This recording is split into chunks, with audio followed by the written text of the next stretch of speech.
Hello and welcome. And today you want to talk about perspective. Jerry, what perspective is this?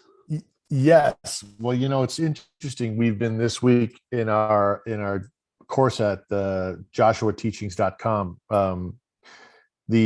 Each week we're being taken to another level to consider, right? Another observation, another awareness within our reality. And this week, even though Joshua and Gary Bodley's first book was Perception of Reality, what we're trying to finally get to is that our thoughts create our beliefs create our feelings, and then those feelings create our perspective of life, our perspective of everything. And it's the intensity of that perspective that really fuels the reality that we're living. And the idea, the underlining idea, the pinning idea of everything, if there is no right and wrong, that everything is perfect. And if you can take that moment and take a step back and see everything as perfect, which is a very big statement, right? And it's almost, I think it's too big a statement to take in one bite. You have to unpack it a little, and like, what does that actually mean? But I think the aspect that I've really become this week enthralled with was just, flip your perspective. You use the term reframe the situation, right? Reframe your problem, your concern, right? But it goes much deeper into your belief system, that if you can train your perspective to take everything for the highest good, to see it from the highest good, even the situations that society deems the worst possible, right? And obviously there are things going on that in certain societies that are seen as horrible. But if you can take that situation and look at it from the highest possible perspective, see it for its highest good, for society's highest good, for your highest good, for whatever it may be, everything sort of begins to fall in place. This idea that your perspective, your perception of yourself, your perspective of your world outside you, it's all connected 100% of the time. And if you constantly want to fall into the perspective that I'm a victim, this should have happened, then the universe is going to continue to give you examples and experiences where you have to play the role of a victim. And to me, this is, even though we've said it, I think, in so many separate statements, it all seems to be coming together now as we start with our thoughts, right? Then we go to sort of our beliefs, and then we go to our emotions, this bento box. And then we start understanding what inspiration is. And then we understand that it all connects to our perspective. And that's like the projector, which all of reality comes through. And then it's what we experience in the outside. So I've really just started to really lean into this idea and look into it, starting from the inside, of what is my perspective of myself? And then what is my perspective of the things, the circumstances and situations around me? You want to tell us a bit about the bento box that you just mentioned? Yeah, so it's almost like Joshua. If you start with Joshua 3:49, and I think we're at almost, like, what are we at, 370 now? Joshua 370, something like that, yeah. Right.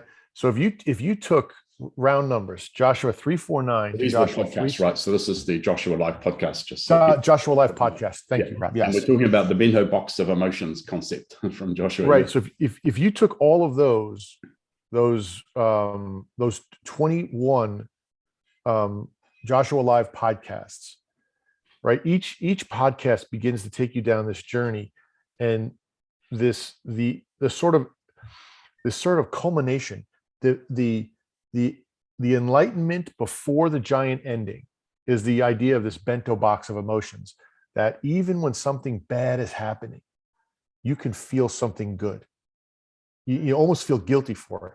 That in any event, either if you want to deem it good or you want to deem it bad, it has every layer of emotion. But Yeah. we've So that's the key concept, isn't it? That in something that is bad, if you actually looked at it, you could actually recognize that sometimes you have some good feelings around this thing as well.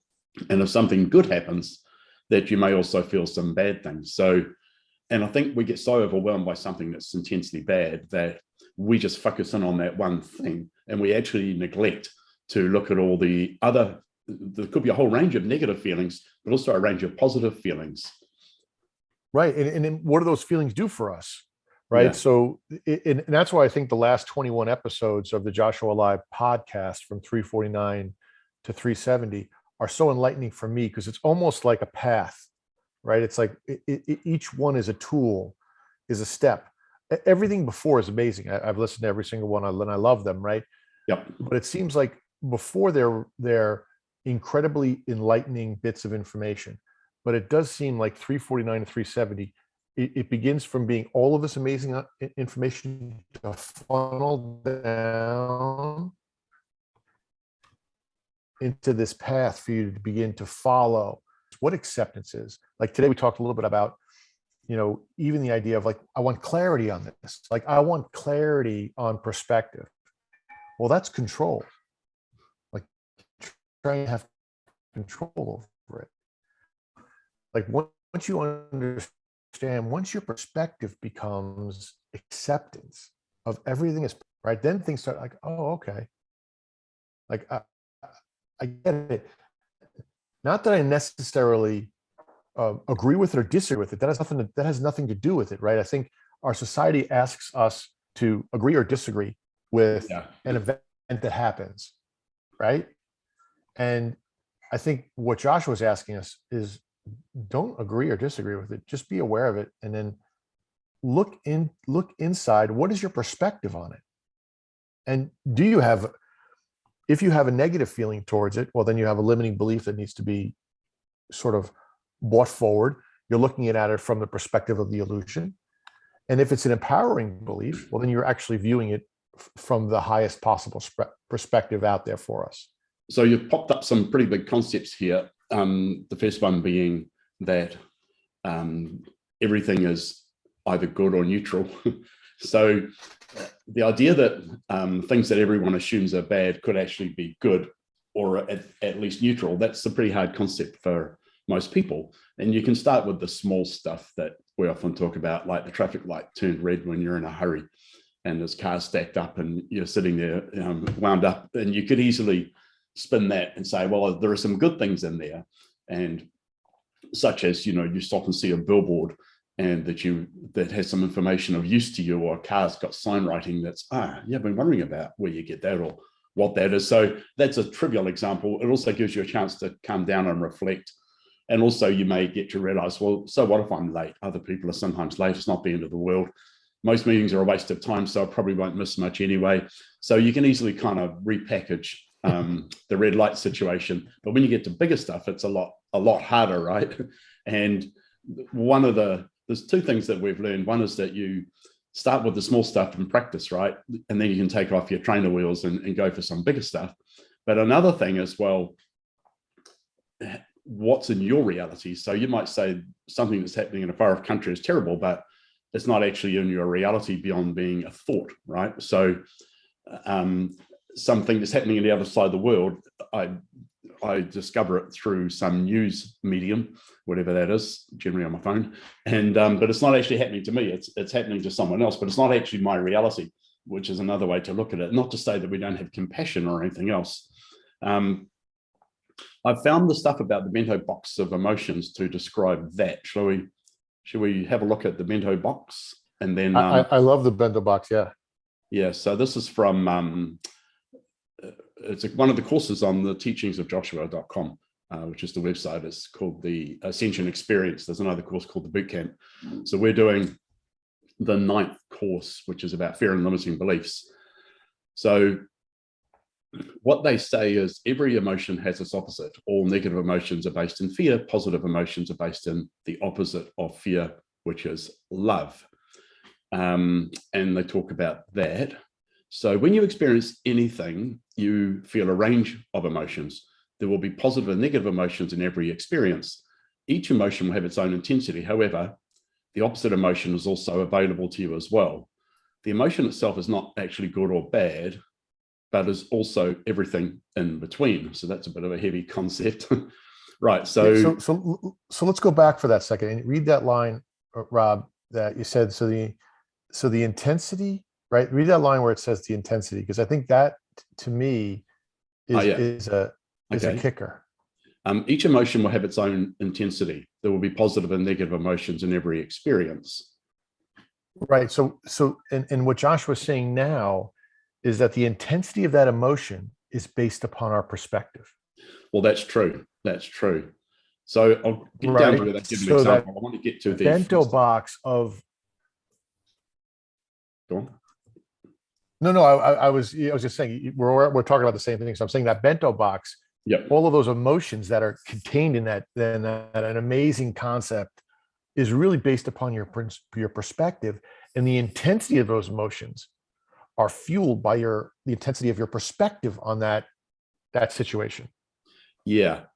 So there are some for instances, and I'll get to those in a minute. Actually, I found them now. So here's another thing about positive mental attitude or positive thinking, or maybe affirmations too. If you're asked to always seek the positive aspects of every event, you will not understand why you still feel negative emotion. I thought that was a bit of a clincher, that comment, because we tend to brush that, right? But it's actually there, it's sitting there. It's because you're only addressing one emotion or one way of looking at the event. You're not considering the range of emotions that are actually present within all events. When you start noticing that you can feel good about one aspect of an event, but uneasy about others, you can address all aspects over a bit of time. This will allow you to elevate your perspective of every event. So that's a very good practice, is just to simply notice what you might think are the good and bad emotions or aspects of an event. And like, for instance, they say, your best friend gets a big promotion, signs a major deal, wins a substantial amount of money, falls in love, or some other wonderful life-changing event occurs for them. Of course, you feel good for them, but there is also some uncomfortable feelings going on within you. You're happy they're doing well, but you might feel that life is not going as well for you. If you think about the negative emotion contained within this positive event, you might find the emotion of resentment. This is why you can't feel completely happy for your friend. There's nothing at all wrong with you. There's simply a limiting belief that's coming out through this positive manifestation event. So the key thing there is, I don't know about you, but if I was to notice those feelings of resentment or envy or whatever, or that it made me feel less successful, then I would probably feel guilty, and I would try and squash those things. And so what they're saying is, not only should I acknowledge them, but I should also realize that they're based in fear and they're not rational. So you can, but to not acknowledge them is you're missing something. Now, imagine the friend does not get the promotion, loses a major deal, loses a substantial amount of money, gets dumped, or some other unhappy event occurs. Of course, you can solve them, but there's also some positive emotion lingering within you. And you may feel, this is my words, not theirs, you may feel guilty about this too. Oh, here you go. You might even feel guilty that your life is going so well compared to theirs. You might believe that if they knew the laws of the universe as you do, they would understand why this event is happening. So you can see from these examples, there's many emotions that come up within this. So I thought that was pretty powerful to acknowledge that we do have those feelings. We probably kind of notice them, but we stuff them down.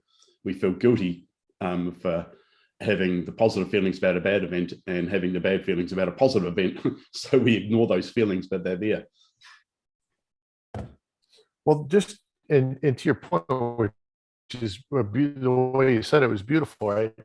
To think that it's just a flat, it's just one flat emotion. It's not. Yeah. Right. And the fact that in the minute that we start acknowledging all of the different emotions associated with that event is the minute we can then start exercising our power, right? And the power truly is our power of focus. Because if we focus on that higher perspective element, right, we're going to be able to bring in all of those positive, higher perspective thoughts. And if we focus on the negative, we're going to obviously access all the negative, all the bad, all the fear, right? So in past, a bad event would allow us to focus on one thing. Well, that's not the case. Yeah. Like, that is huge, right? It's enlightening to say, whoa, wait a minute. You mean if something that I deem to be bad occurs, it's not solely bad? Well, no, of course not. it opens up the door for you to be able to have those other emotions, right? That previously it was left or right, right? There was no other way to do it. Yeah. So that one does take a bit of practice, but it's actually quite, I found it very satisfying to let myself off the hook in that way, that first of all, if something bad happens to someone, and you might even feel a little bit of glee for whatever reason, like, haha, some of that sort of thing. And because they're not seen as nice emotions, we feel guilty and we wouldn't tell anybody we felt that. But what they're saying is not only should you notice that you have that negative feeling about, a positive feeling, you feel good that somebody's, had a problem. You might feel gleeful, which seems nasty and small-minded, but you then take the next step, which is, well, that is a very limiting belief and is based in fear. And then you can start to unpack that, because I mean, when you boil it right down, and it kind of evaporates into nothing, doesn't it?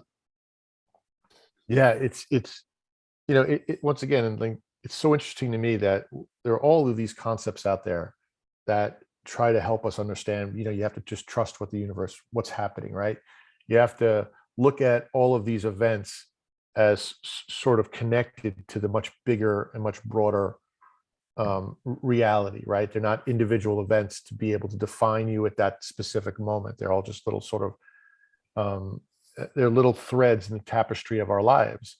And if we can look at that and take a deep breath and go, okay, you can look back at 15 different things that happened over the last 5 years, and you could find a benefit of it, right? Yeah. Bad things that happen, you can find, but to say you could do it in that moment, like, that's true power. Say, whoa, okay, wait a minute. Yeah. We could all look back and take those 10 events that were terrible and go, I get it now. I see why they were right, because you have information, you have knowledge. Well, we have the same knowledge now. We just don't trust it. We don't choose to take part in it. Which is your perspective thing, I suppose. So there's an exercise that I do in my mind, which actually came up as an exercise in this course we're doing this week. And that is, when I think something is bad, and most people agree it's bad, you can find at least one person on the planet, and probably many, who actually have the opposite view and think it's okay or good.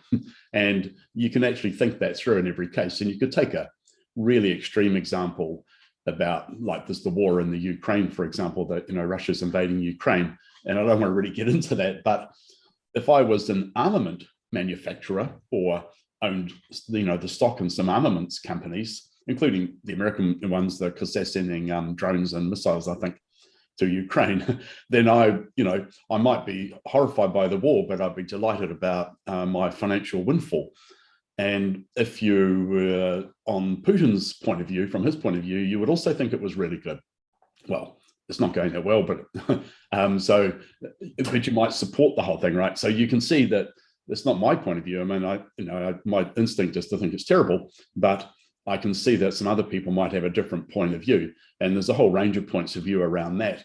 And so that's on something that most people would consider, in our world anyway, would consider bad. But then if you think of something really good, and this is the new exercise, which I'd never done before. So the bad thing that somebody might see as good, I've been doing that, and that helps understand why there's nothing bad in the universe, because you can at least intellectually accept that, well, some people might see that as good, right? It might be a terrible thing, but you can see some good aspects, and some people might see that it's good.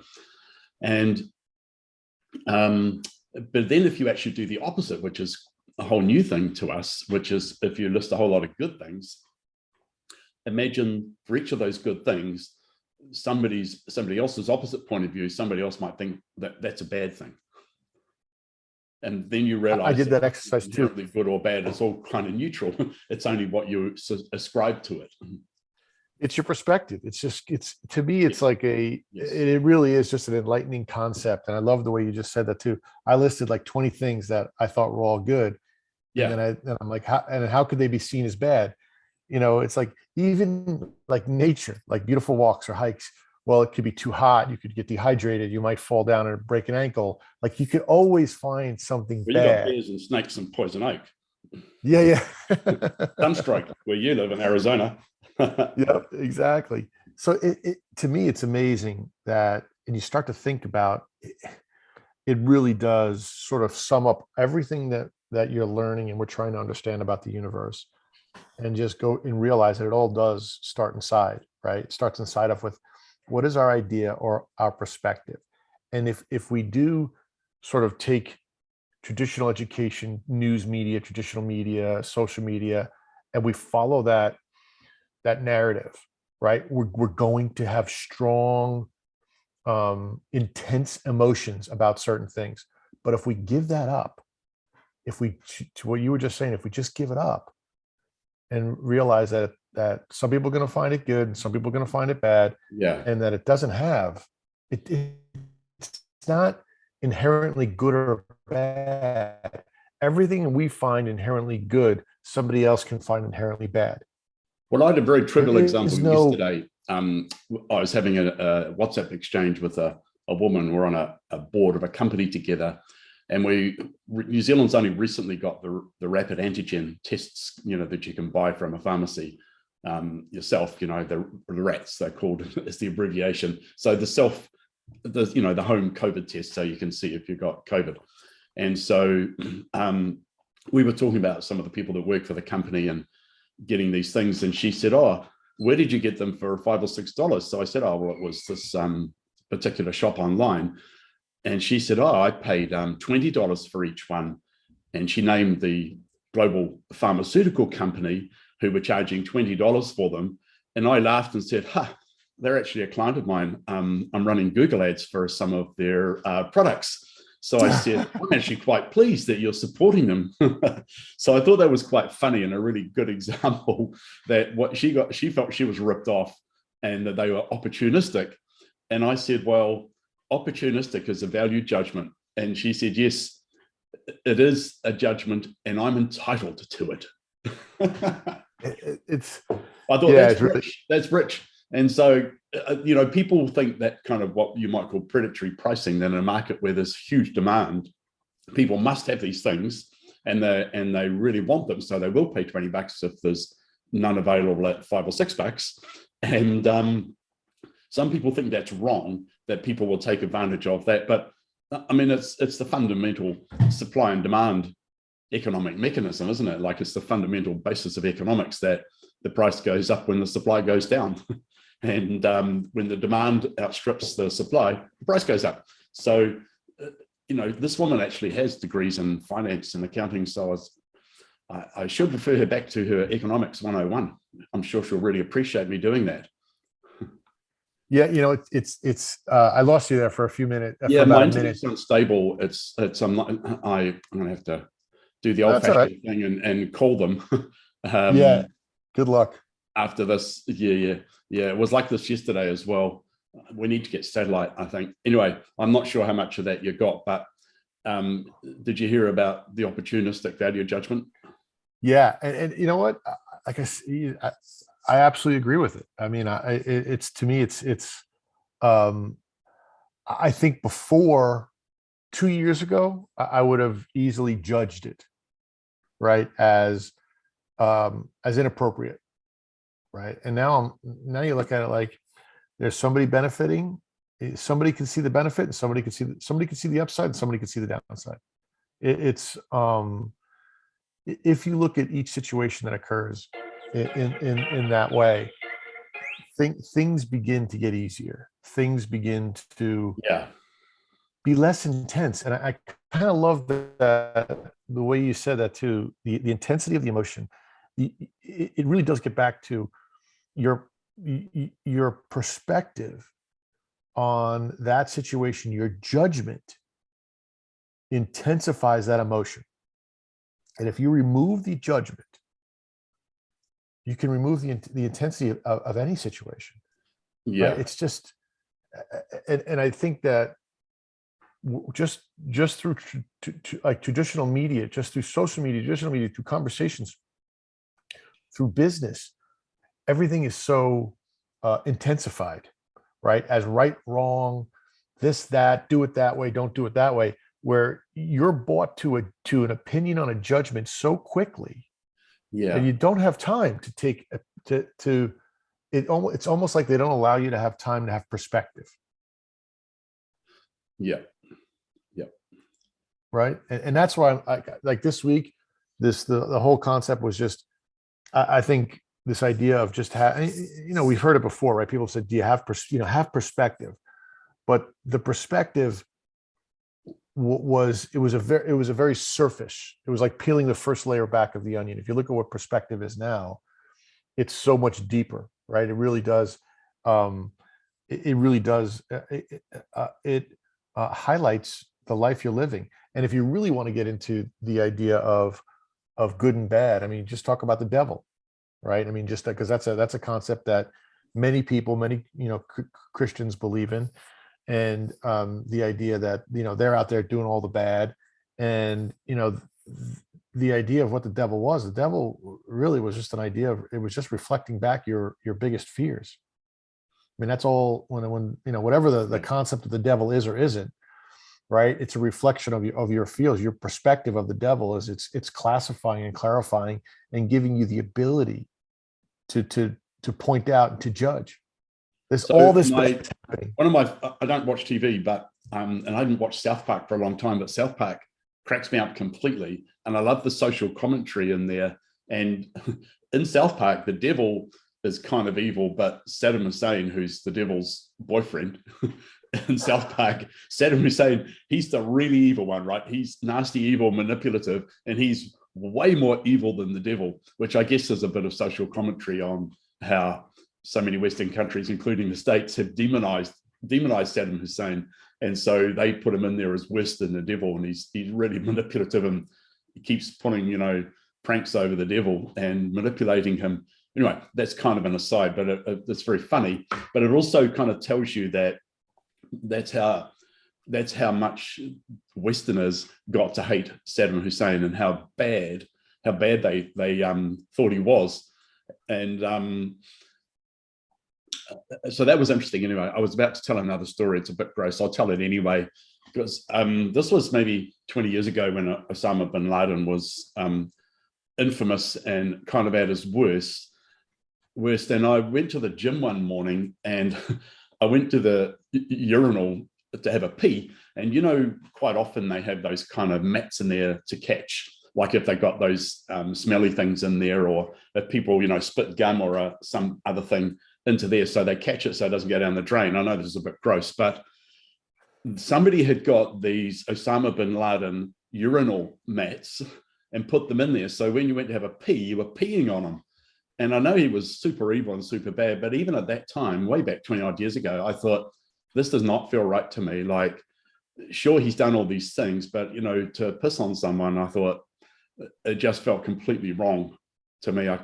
Even now, I can't tell you why exactly, but it just felt wrong. It kind of was like somewhere in there, he's somebody's son, he's a spirit, and, blah, blah, blah. And sure, he's done all these terrible things, but it just felt degrading. Like, to disagree with what he did and hate, that is one thing, but to degrade another human, maybe that's what it is. Maybe I don't believe in the idea that it's okay to degrade somebody no matter what. And I think that's like the first step. Jen had said something on the call, the other day or today on one of the calls, when she said, any action taken in love acts like a ripple in a pond, right? Yeah. And even the worst people, if you take a moment, and Jen had said this today as well, if you take a moment and you think about the non-physical, somebody asked them to come down and play that role. And in the non-physical, everything's love, and everybody's full of love, and everybody's full of this intense love. To have somebody play that role, to come down here and play that role in such an evil way, right? Absent of love. It's somebody had to do it. Somebody had to do it. Is a very difficult role to play, right? Think about that. It's a very difficult concept that you're outlining. One of the things behind it is that as a society, we're pretty much terrified of death. Like, people may think they have belief in the afterlife or whatever, but pretty much everybody, including most Christians I've come across with a non-scientific survey of my life observation, pretty much everybody is terrified of death. And so therefore anything that leads to death, is not acceptable to people. It's terrifying. And so if you accept that you're going to die, then it's like, well, how will I die? Will it be in a terrorist attack, or will I be collateral damage in a war, or will it be a vehicle accident, or so there are various ways. You're going to exit. It's just like, what's your preferred exit? Like dying of cancer doesn't sound like a lot of fun. Dying instantly from a bomb will be a lot better. But on the other hand, it's like, because we're terrified of death and we think here and now is all there is, we want that death to occur much later on. So the fear of death and the actions of, for example, a terrorist or a war, somebody, a warmonger, as well, I don't want to die. And if I do die, then it's going to have to be later on, not now. And also want to choose my preferred exit option, my method of death.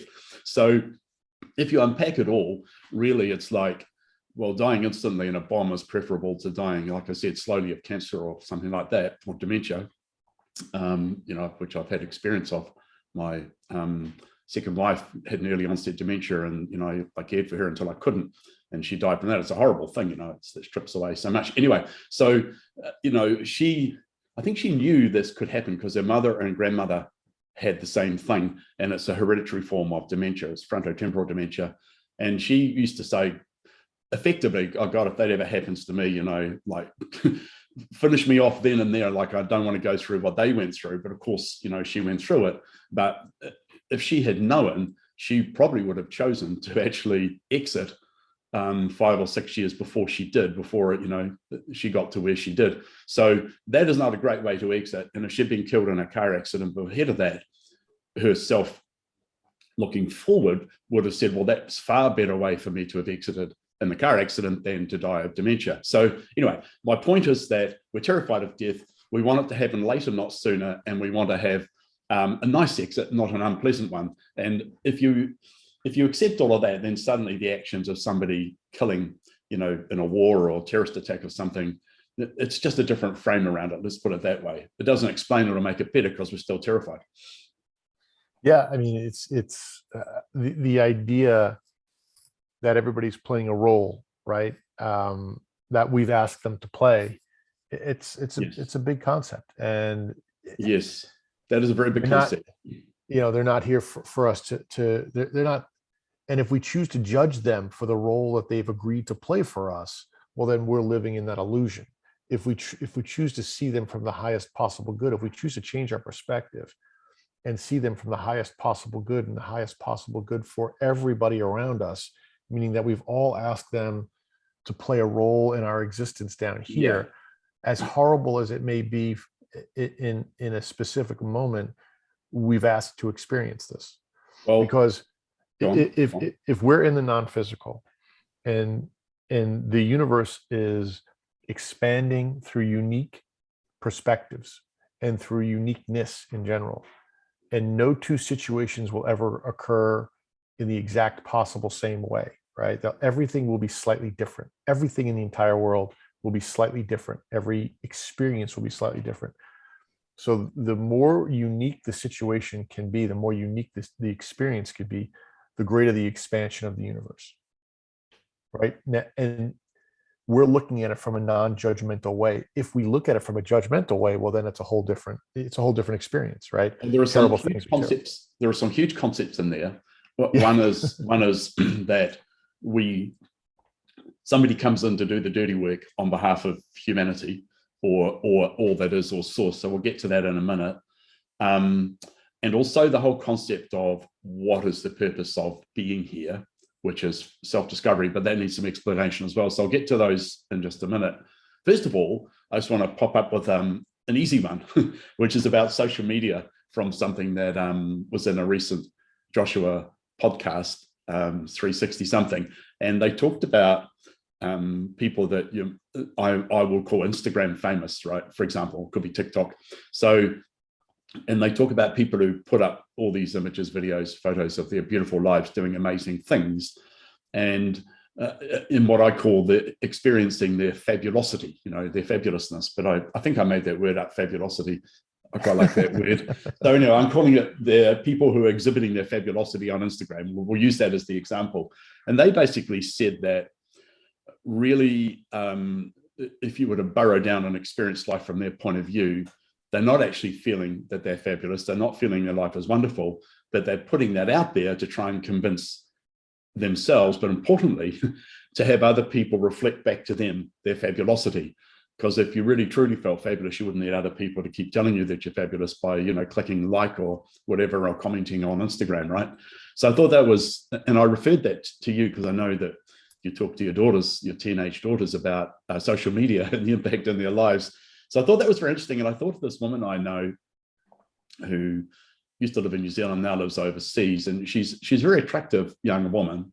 She's, I don't know, probably 35 or something. Like she could have been a model, probably. Like she's quite beautiful, and so she's got this really handsome boyfriend now in North America. She's living in North America, and she's on Instagram, dancing around in some tropical resort, and like it's all this very constructed video that her and her boyfriend are doing, and it's quite well done actually, and she does look really good. But as soon as Joshua said that, I thought of her. Oh, right, okay, because she had some disquiet about her when I knew her back here, that I could see that what she wanted in her life and what she had, there was a gap, and she was never able to close that gap, right? And so I guess that still exists, because the video was quite convincing. I thought, wow, she's got a fabulous life, how amazing. But then Joshua says, well, the people posting their fabulous lives for you to admire aren't feeling that fabulous, and that's why they're doing it. And as I say, she popped straight into my mind, which was interesting. I'm not looking to judge her in any way, and I hope she's very happy. But anyway, so that was an easy one, right? But the hard ones are that a perpetrator comes into the world to do the thing, and we need to appreciate that. And I'll talk about that in a second. And there was another one that you mentioned, which has now slipped my mind, but let's just start with that one. Anyway, the other one might come back to me if it's important. Yeah. Well, I think on the social media one too, the intense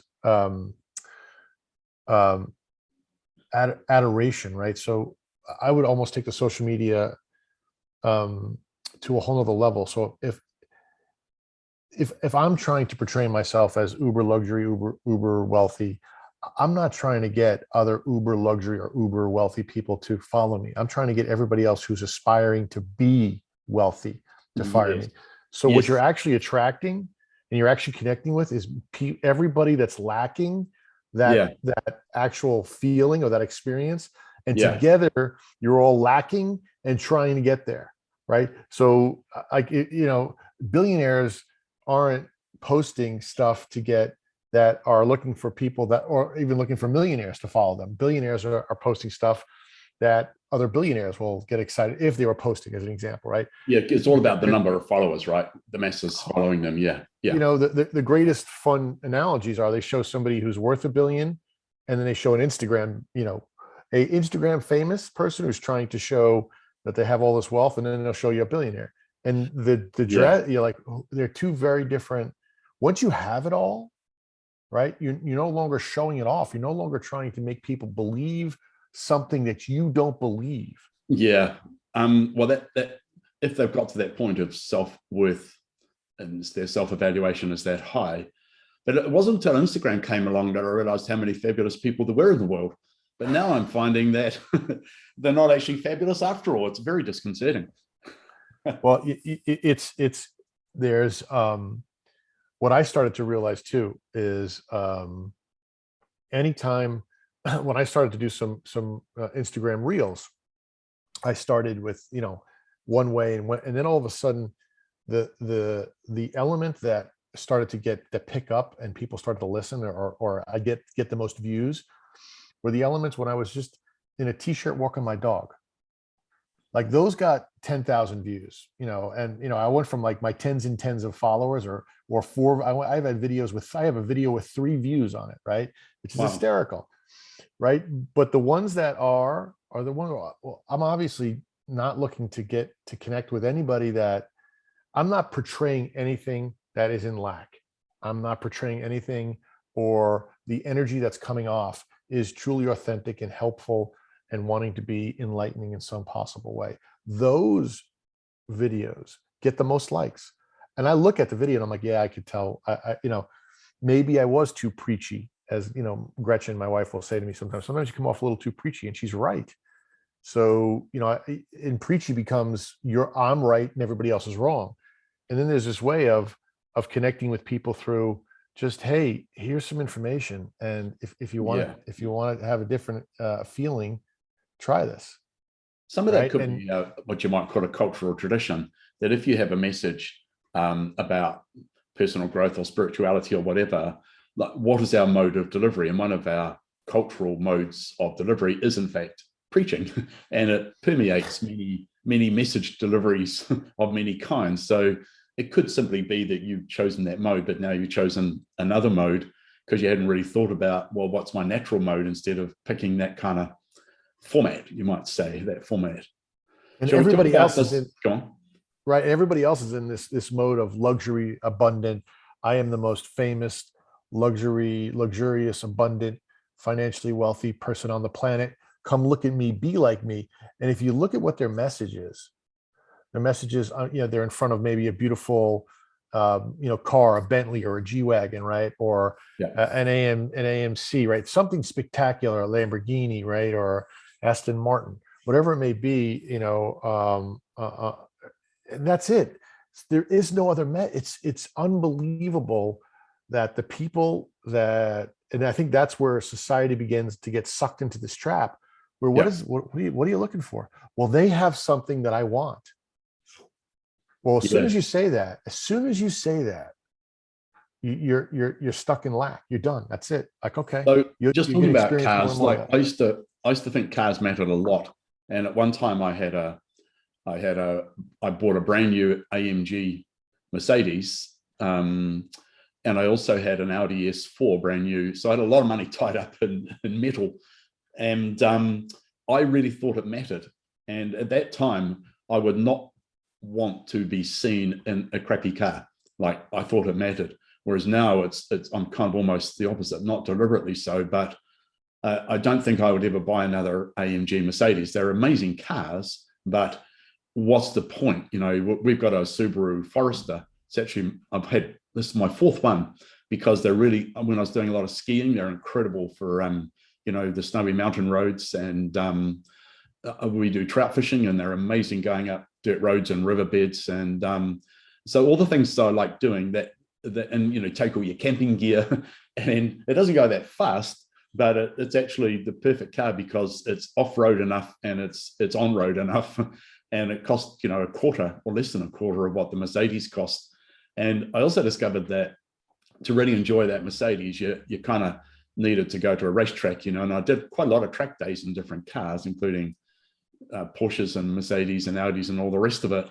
And that's a lot of fun, but I've done that. And I actually do not want to spend my leisure time at a racetrack to get, to see what that car's capable of. So it could be because I've done that, but it's mostly because I don't associate my worth or my value or my persona with my possessions anymore. And that was quite hard to undo. It took quite a long time to actually unpack that. And you've probably been through the same thing, that my persona was all about money, power, flying business class and occasionally first class, eating in the finest restaurants, going to Paris and New York and London and blah, blah, blah. And I wanted people to know that I was having these amazing trips and holidays, and that it mattered. And I used to buy really expensive clothes, whereas now I found this place with these t-shirts. It's like a Walmart, and they're $5. And nobody's ever going to know whether I spent $5 or $100 on these shirts. So, and I take sort of almost a reverse delight in that.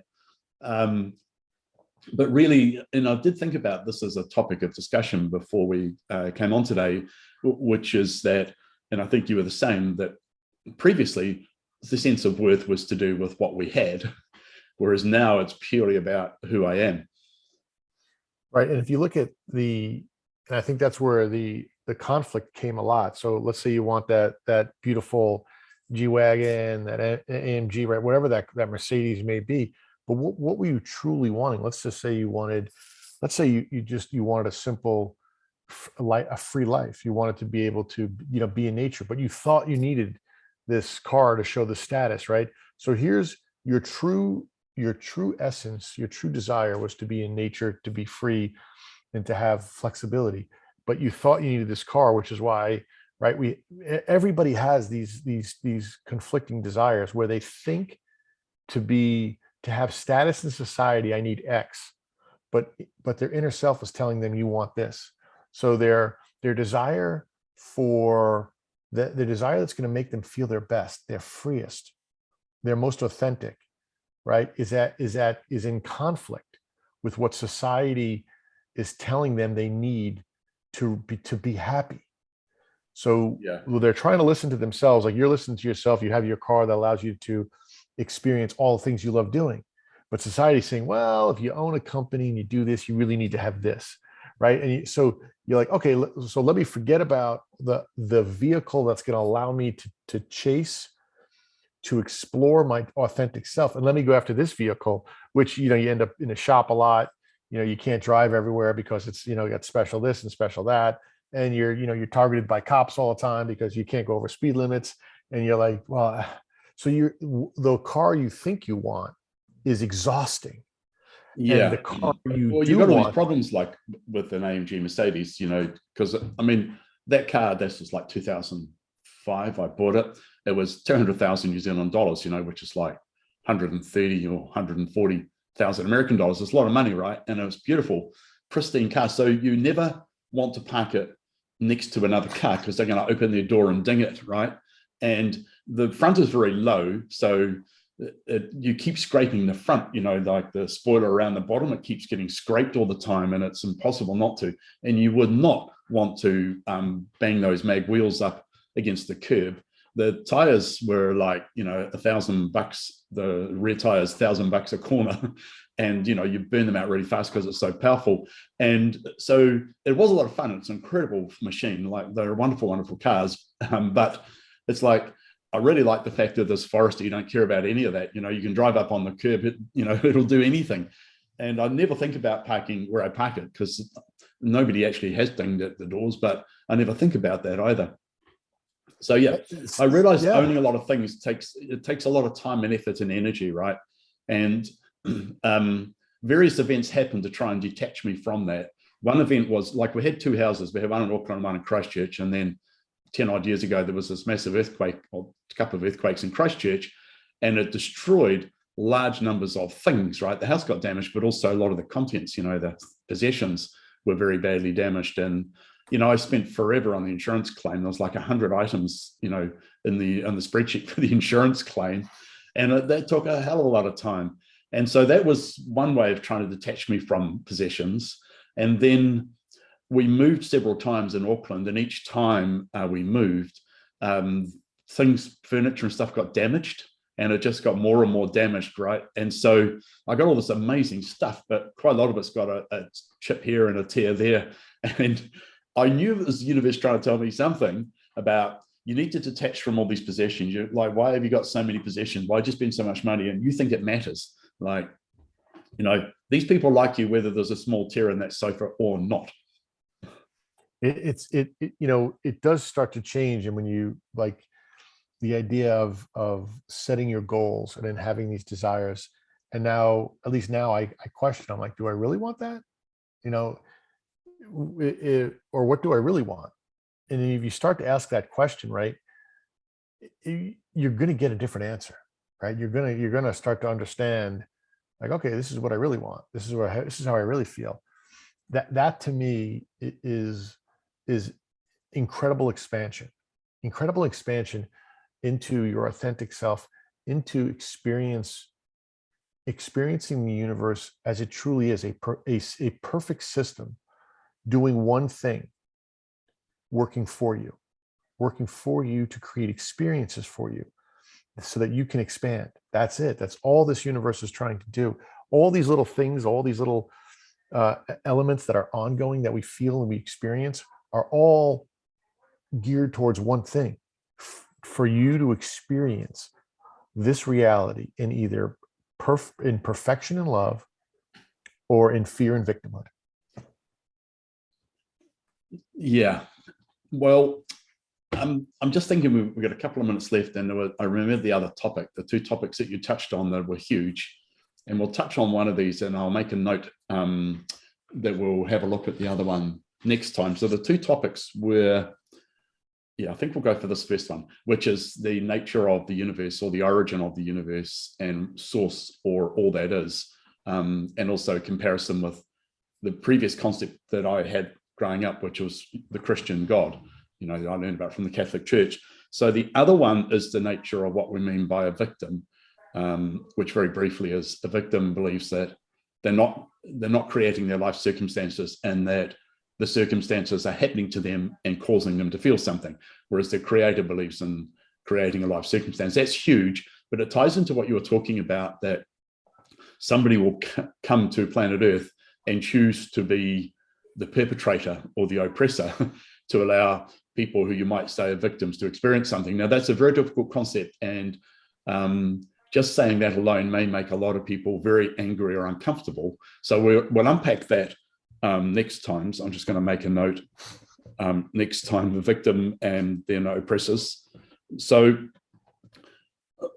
I assumed, because my only concept of a God was the Christian God, I assumed that source, or all that is, or the universe, or the ultimate intelligence, whatever you want to call that, I assumed that entity was like the Christian God and it knew everything. But it's not actually like that at all. And Seth, in the Seth books by Jane Roberts, alludes to this, as does Joshua, that is kind of like this consciousness. I'll call it universal consciousness, or source, or all that is, whatever. We'll call it source.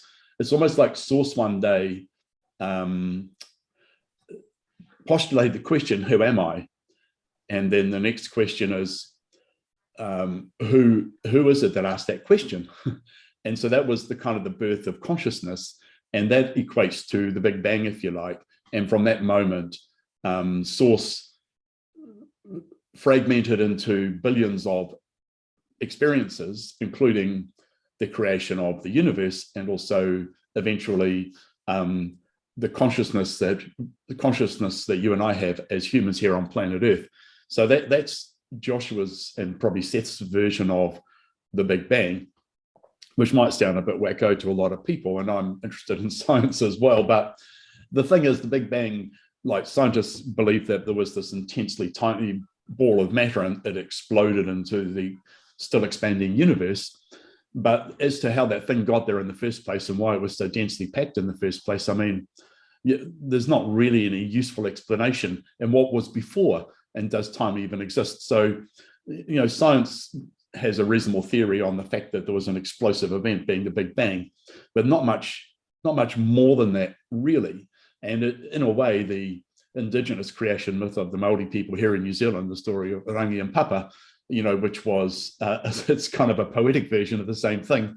And then Joshua and Seth's versions, I mean, they're all explanations of the thing. And I've kind of got to the point where I can see the parallel between what Seth and Joshua are saying about what I'll call the Big Bang, and that kind of maps in with science, but they're also saying this was the origin of consciousness and the God force of the universe. I mean, we don't even really know what our life force is, like what actually makes your heart beat, what makes your cells metabolize, and do what they do. Like, what actually drives all the bits of our body, like, the heartbeat was not conscious. Some yogis might be able to get to that point, but all the bodily functions occur with no consciousness whatsoever.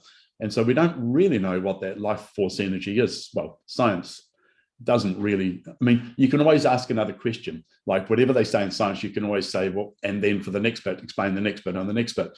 And you quickly run out of answers to that. So science is fabulous. And I believe that science has worked out that parts of the physical universe can be described with mathematical formulas and scientific formulas and physics and chemistry and maths and geometry and all the rest of it. And it works so precisely that you can actually predict. For example, we predict with great accuracy the orbits of all the celestial bodies. We know all of that, right? So we have the maths to be able to say, well, these are the forces of nature we understand, and here's the formula to predict what's going to happen, and they work. But it doesn't. That's kind of like and I said this the other week as well, it's sort of like, well, if life was a board game, they've worked out how to operate within some of the squares of the board game, but they had no friggin' idea what the game is and who's playing it or how it got there in the first place. So yeah, well said. It was that origin of the universe thing. It's always fascinated me, and I think I know why, and that's why I constantly ask Joshua questions around that, and there's some amazing answers that have come out of that. So that was the thing I wanted to say about the nature of self-discovery. That's coming back to your point about self-discovery. So because Source is not like the Christian God that knows everything, Source knows some things, but it can't know the things that can be discovered from the human experience, such as truly knowing what love is or truly knowing what fear is. So, and that's why I asked Joshua about, the song by Foreigner, is it, I Want to Know What Love Is. And so there's an episode, maybe 369 or something, like there's the most extraordinary answer in that episode, the first question there. So that's the nature of self-discovery. I did humorously note that if you compare Source with the Christian God, the Christian God took 7 days to create the universe, right? Whereas Source did it in a microsecond. So that's 1-0 to Source. God, right? God knows everything, but Source created the universe faster. I like that. That's very funny. That's a great way. That's a great way to end our conversation today. Yeah. So next time we'll talk about victims and oppressors, and what victimhood actually means, and why bad people have come to earth and why they're actually doing us a favor in a way. That's a big concept. See you next week. Boom. I'm out, Rob. Thank you. Thanks, Deirdre.